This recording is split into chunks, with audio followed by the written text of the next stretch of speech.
Hey, what's up, rock stars? It's Rox coming to you today with the review for Love and Hip Hop Miami Season 4, Episode 3. So let's get to it, shall we? All right, you guys, I just finished eating some Doritos. I was like, that's not going to look good on camera. Anyway, you guys, first let's start with our newest character on the show, newest personality, I should say. Her name is Florence De Leche, or is it De Leche? Florence De Leche. She is the newest addition to the show, like I said. She said that she is the queen of compa, or is it copa? I don't want to offend anybody, so one of you guys let me know if it's compa, C-O-M-P-A, or is it C-O-P-A? I guess I could have looked it up, but I didn't. Anyway, Haitian copa to be specific. She said that, she was doing really well. She was traveling all over. She was performing all over. Everybody knew who she was. You know, her momentum was full steam ahead, and then the pandemic happened. And when that happened, it was like putting the brakes on her career, and she lost all of the momentum that she was gaining. So like everybody else, she had to figure some things out. Now, she does have a restaurant. She said it's in Little Haiti. And from the looks of things, at least on the show, the restaurant does well. Any of my rock stars out there been to her restaurant? Y'all let me know how the food is. Anyway, she says that she's been happily married for 13 years. I said 13. Y'all know what it comes after 13, right? This is about around the time that her and old boy should be having some issue, okay? I shouldn't be wishing that on people, guys, but it just seems like it always happens that way. And this show won't be any different because, like I said, they've been together about 13 years, married happily, she says. They have 3 beautiful boys, and, they're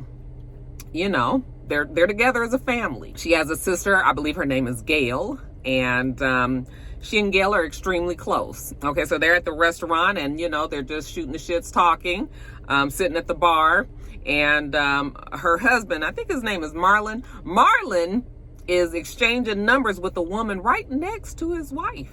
Okay. And she was like, excuse me, Marlon, what are you doing? And he says, oh, I'm sorry, and the girl says, oh, she has a bartending business. And she was just like, oh, okay.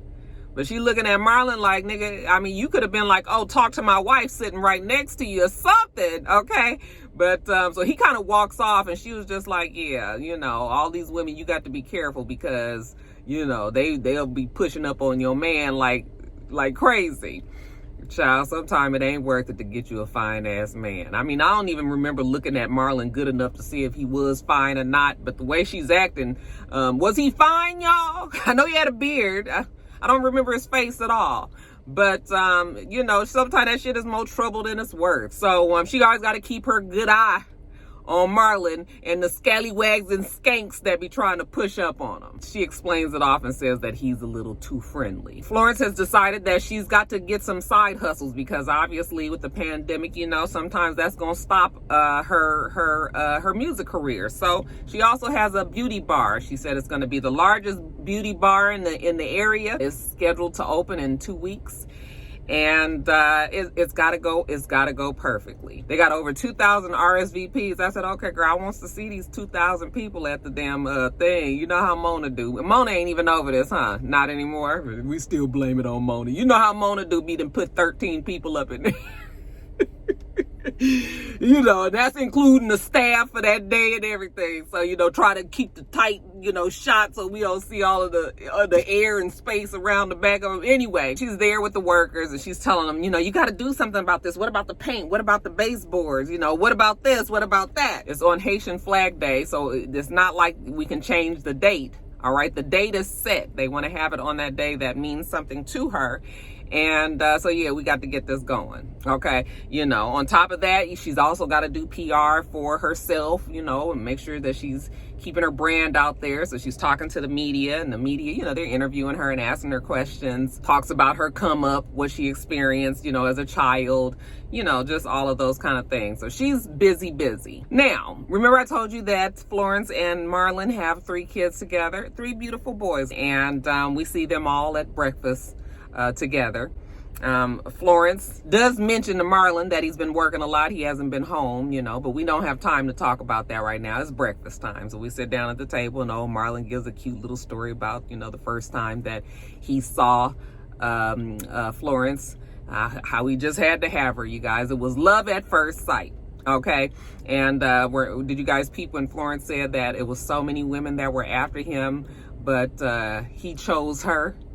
I was like, oh, so he's choosing you. You didn't have a say in that.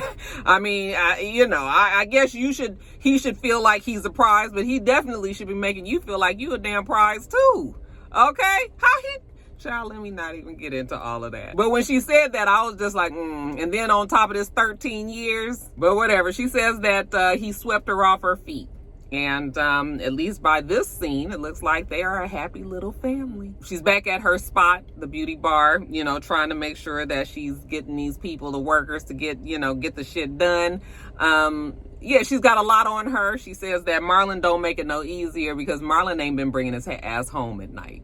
Okay, so she's there with her sister Gail, and she's telling her how Marlon about to run her pressure. The sister was like, do you think he's doing something wrong? And she was like, yes, of course I think he's doing something wrong. And then she get to telling Gail how Marlon got caught out there cheating not too long ago, and then he decided that he wasn't gonna do it no more. I guess they decided that they was gonna work through this whole problem, that he would do better. Okay, but now it looked like he done turned around and now he doing something again because he ain't coming home at night. Okay, at least she ain't saying that she thinks. She say she knows. I mean, I guess we can give her credit for that, right? The sister was like, you know what, Marlon is full of shit. Okay, and then Florence is like, why? What happened? And she said he fucked my girl, and I was just like, so you didn't? I mean, the first time that you found this out, this should have been on the phone with your sister and telling her that, because this is your sister. It's not the same as when when it's like a friend or something. I feel like the obligation should have been. So I realize that we on the show and we have to get these things on camera, but I still feel like the setup would have been better if we would have, immediately after old girl found out that her brother-in-law was having sex with somebody else, you tell them then. Don't be waiting to drop the bomb, while y'all trying to get the place together for this damn beauty bar opening. So she was just like, yeah, he fucked her girlfriend. And, Florence is just looking. I was just like, ugh. So they're going to be the couple that has the cheating issues all season. All right, you guys. Then next, let's talk about Sheila and Ace. I do love their relationship, you guys. They are quite the deep type. But it is refreshing to see people that are able to kind of express themselves and talk through whatever the issues are. So I have faith that Ace and Sheila will be fine. But, Sheila has issues like all of us do. She has anxiety issues. She has depression issues. I'm sure the miscarriage hasn't helped. But she's also had these problems since before, I believe, even Ace came into the picture. Evidently, she had an anxiety attack at about 2:30 the morning prior to this scene, and she was going through it. Ace wasn't really trying to help her through it because when they sat down to talk about it, and she felt like he just kind of brushed her off when she told him that what she was, what she was experiencing, he was just sort of like, oh, you'll be fine. Just get through it. Okay. And she didn't like that. Really, there's nothing I've had anxiety attacks before. And honestly, it is hard once you get into that panic, it is hard. I mean, it can start to feel like you even having a heart attack, and it's hard for even somebody that doesn't know anything about it to talk you off that ledge. You have got to come up with some coping strategies to pull yourself out of it. And sometimes you just can't. You just ride it through and it just be horrible. Child, when I was in college, back when I was like 20, I used to have the worst anxiety attacks. I'd be calling my parents 2 and 3 in the morning.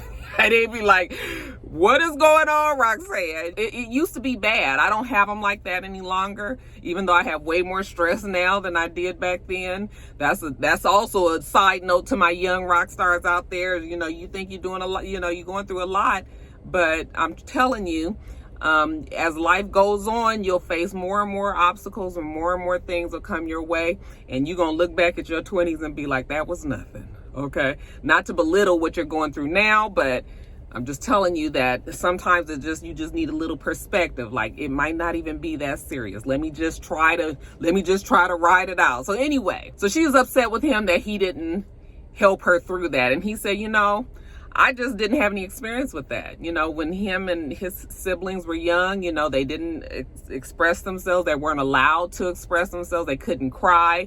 It was always like, be quiet. I'm gonna give you something to cry about, and if anybody was feeling that kind of anxiety or whatever, yeah, you knew you was not supposed to be bringing that to Blondie. He was just like, he apologizes that he didn't help her through that. But, she was just like, it's fine. You apologize. I just need you to do better in the future. And he says that he would. So, like I said, it is refreshing to see a couple, a young couple that's able to express themselves and just get through it without getting into a big argument. Because that could have been something that was an argument. Then she's talking to him about how the anxiety attack may have even come on, which was, from the Mother's Day lunch, brunch, dinner, whatever, dinner that they had with Blondie. She didn't have her mother come to that Mother's Day thing because she knew that her mother also has social anxiety, and she also knew that her mom was going to probably have some anxiety from the things that, can you imagine that mom, now that we met the mom, sitting up there with Blondie and all of that, okay?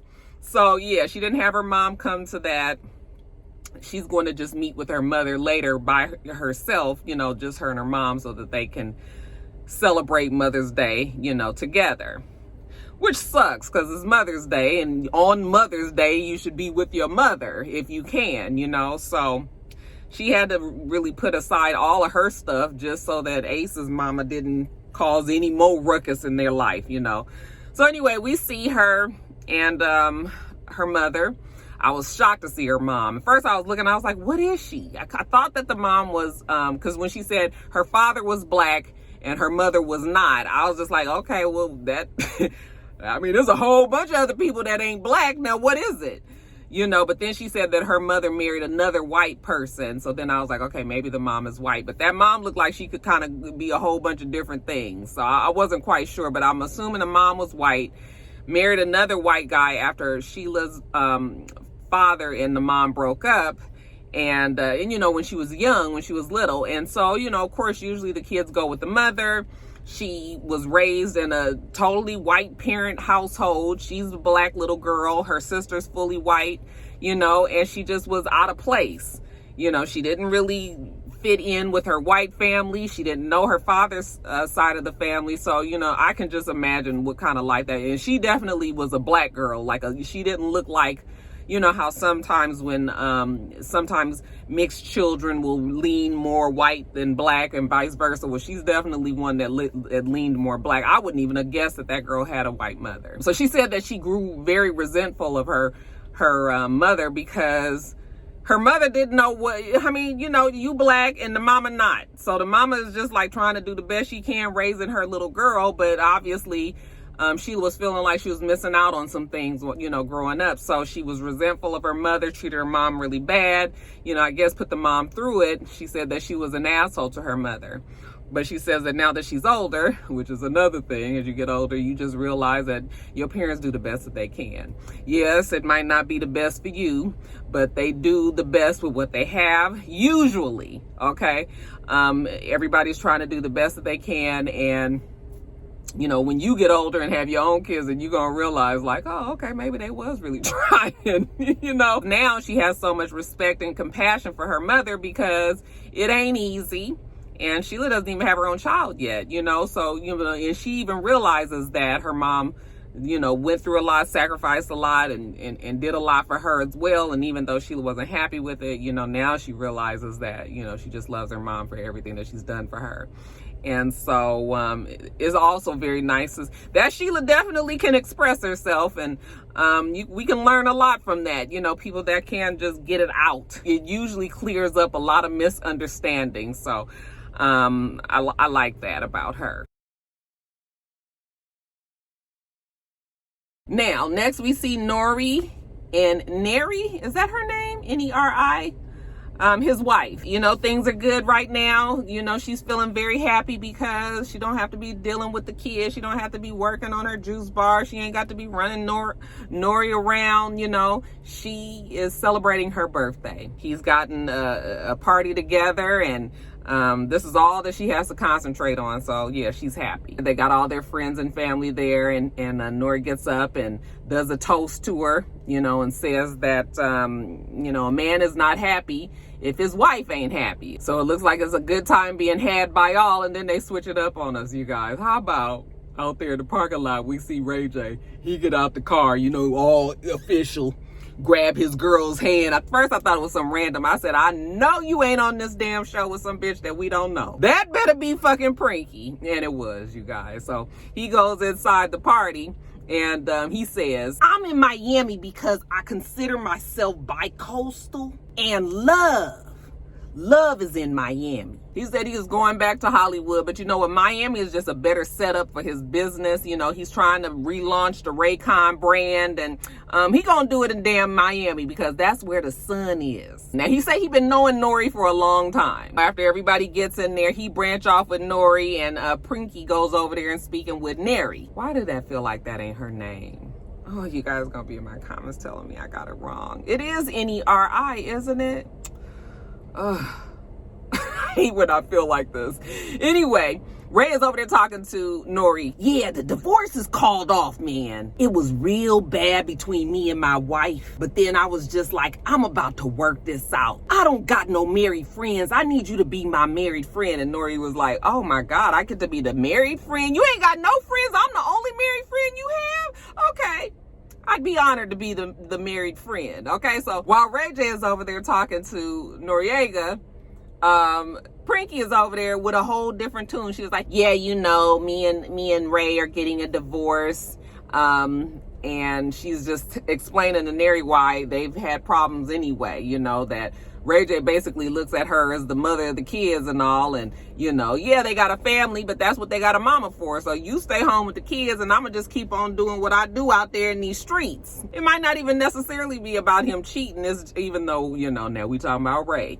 But I think Princess just has a problem with the fact that he don't never even be home. And Neri says that she can relate to what she's saying because NORE is sort of the same way. She was just like, you know, you got these men, they live in this lifestyle, you know, they're celebrities, they're used to getting everything and doing whatever they want to do and not really having no responsibilities. So that's why Prinky and Ray are where they are. And, you know, that's why also I think Neri is feeling some pressure because she doesn't feel like NORE doesn't help, you know, NORE helps her that much, not when it comes to her business anyway. So yeah, it's tough.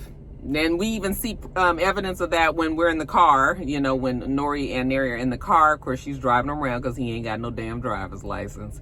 And, you know, she's talking to him about the juice bar, and he just doesn't seem to be interested. So he's lost all connection to that. That's your thing. But they hanging out today. They're going to be doing some day drinking. And NORE said he's excited about that. Turns out they're actually going over to Ray J and Prinky's house for a little, you know, married couples fun. When they get there, you know, they're telling the fellas that they're going to be cooking for them. Okay, Ray J, we gonna make sure that your food is the best in the house. But of course, NORE and Ray J, I just told you, they ain't no damn homemakers, so they don't know nothing about what they about to do. I guess we're gonna put some shit on the grill and see how that works out. And actually, this is when Prinky and Princess, I keep calling her Prinky, you guys, but the Princess is who I'm talking about for those who might not know. She says that, yeah, the business has kind of been a drain. It's been a drag. It's taken a long time to open. And then Prinky get to telling her how, oh my God, girl, I was going to have a beauty bar in Los Angeles. I was paying $5,000 a month. And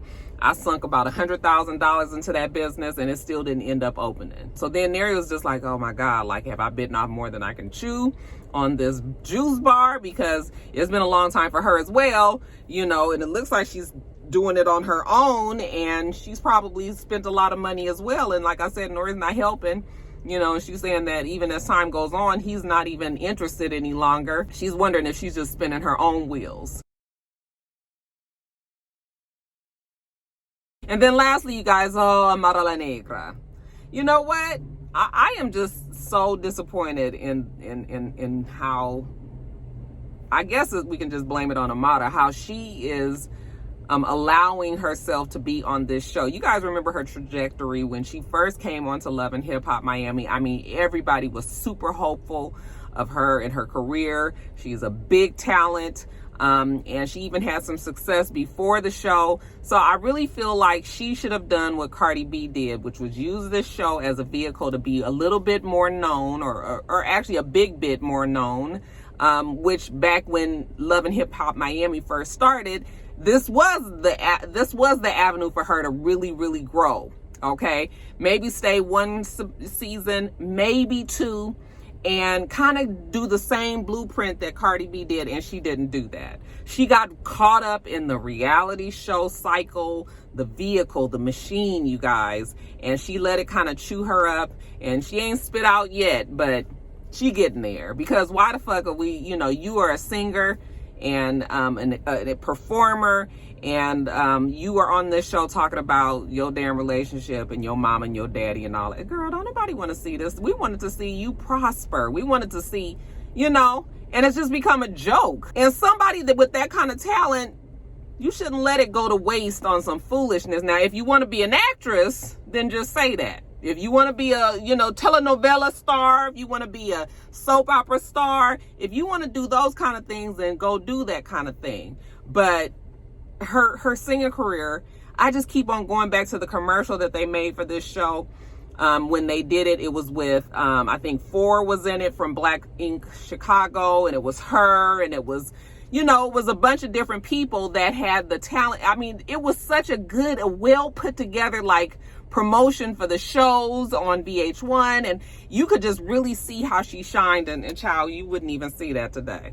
I'm getting off subject. Let me just let y'all know what's going on with Amara La Negra. They pick it up where they left off last week. Her and Alan and her mom at dinner. You remember she had stormed off. She didn't walk off. I finally found happiness with Alan, and Alan can't leave DR right now because he has businesses and he has children and he has to be here right now. So that's why it's easier for me to stay here in DR. I said, are you even listening to yourself? Don't you have business too? Okay? Don't you have shit to do in Miami as well? Why you gotta be the one to put everything on the damn back burner? If anything, from what we can tell right now anyway, we don't know shit about Alan, but it looks like you still have more to lose, okay, than he does. So I ain't mad at the mama. She already know that Amara La Negra always got some fucking hearts in her eyes and ain't got no damn sense when it comes to some DICK. Okay, so he follows her out and he was just like, I don't want to be in no negative environment. Like, you know what, Alan, you can go somewhere. The mom walks up, okay, even though she's speaking in Spanish, you guys. She's like, I want to talk to my daughter for a couple of seconds. And he walks off. I already don't like his attitude. Okay, because nigga, you at least need to know how to play along to get along. You already outwardly have an attitude with the mom, and she that's gonna always be her mama. You might not always be her nigga, and that ain't even really a might not. I'm sorry, mommy, for what I said, but I'm just frustrated. And it's the same shit, you guys. She's in love, okay, and she wants to have a family, and she wants to be, with this man that she's fallen in love with, and she's tired of shaking her ass. Okay, the mom is trying to remind her of all the things that they've accomplished and still have to accomplish in her future. And Amara La Negra is not feeling it. Like I said, you guys, if she ain't really on that singing tip no more, that's fine. But I'm going to need you to figure out what the hell it is. I mean, do you just want to be a homemaker? You just want to be following behind some man when you have all of these things that are at your, that are at the reach for you? You just want to follow behind some man that really don't seem like he's supportive of what you trying to do too?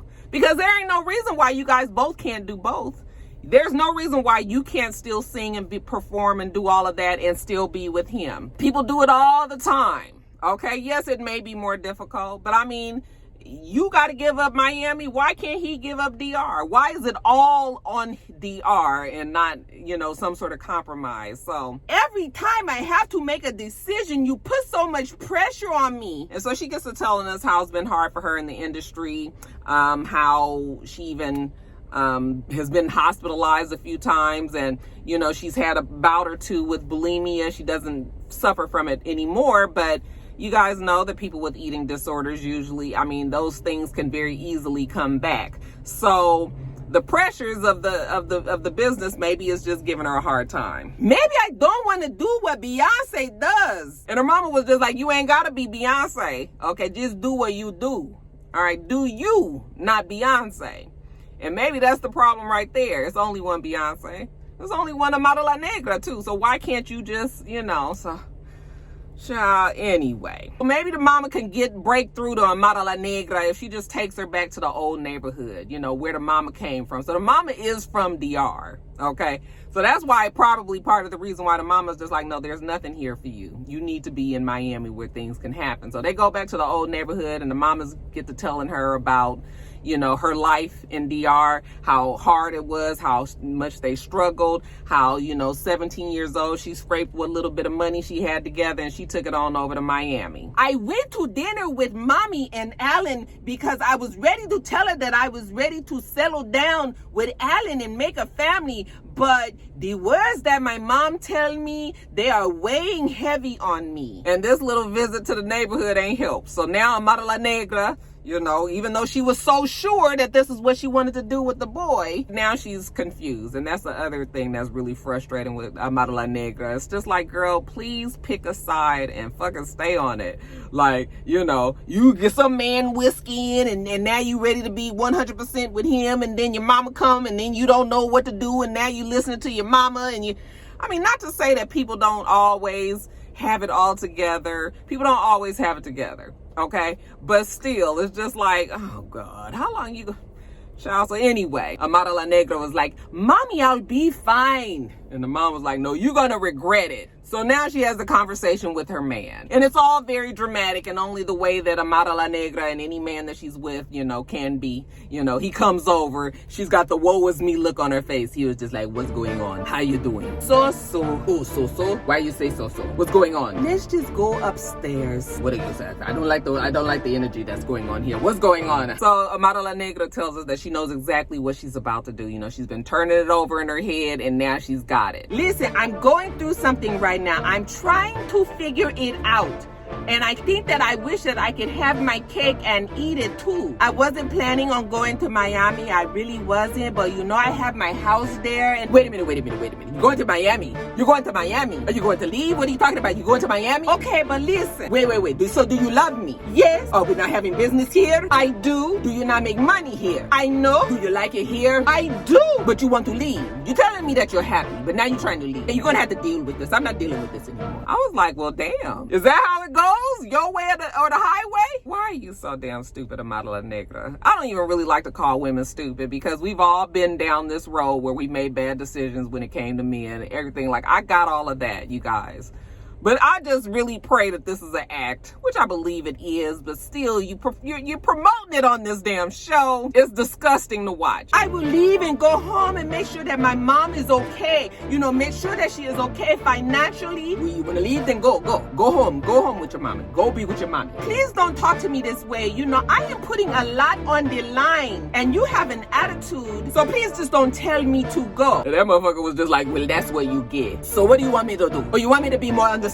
She's trying to explain to him that all the things that her mom said at dinner was true, that she has sacrificed a lot for her. She's trying to explain that all to him. He's just like, mommy. You want to be with your mommy? Go be with your mommy. Come on, man. You are grown here. You're going to have to make a decision. Make a decision to stay, and she'll have to go with it. And, Amara La Negra was just sitting there like... I was just like, Annie's an asshole to boot. Well, then she gonna say, so are you going to take us to the airport? No, I'm not taking you to the airport. I'll call you an Uber. I was like, really? Are you serious? This is the energy that you are giving me. I am putting a lot on the line and you are really being an ass. Well, what do you want me to do? I want you to stay. Because he said that he loves her. Well, I love you too, but I am trying to make this work. I want to make sure that I'm making the right decision 1000%. And if we say that we are going to be together and get married and have a family and kids one day and all the other things that we say that we're going to do, I need for you and mommy to get along. Okay, you want me to be more understandable about the situation? Okay, I'll be more understandable. So then she was like, will you take us to the airport? He was just like, nope, not taking us to the airport because I don't like your mama, basically. So y'all gonna have to get on there. And I was just like, now, like I said, mama gonna always be mama. You should already see the bond between these two. Don't make this girl choose, okay? Because it's probably not going to be you. Yeah, he's an ass, but she already knew that. So I can't even, with Amara La Negra, you guys, I can't worry about her and this foolishness on this show. If this is what she wants to do, then we're just going to take the whole singing thing out of the equation. Girl, go on and be a telenovela star. All right, you guys, that's it. I got to get on back in here to work. All right, make sure that you rate, comment, and subscribe to the channel. I'm itsrox. The channel is itsrox, and everything else I do will be in the bottom bar. All right. So I hope that you have a wonderful, wonderful rest of your day, and I plan on doing the same. Till next time, rock stars. Bye.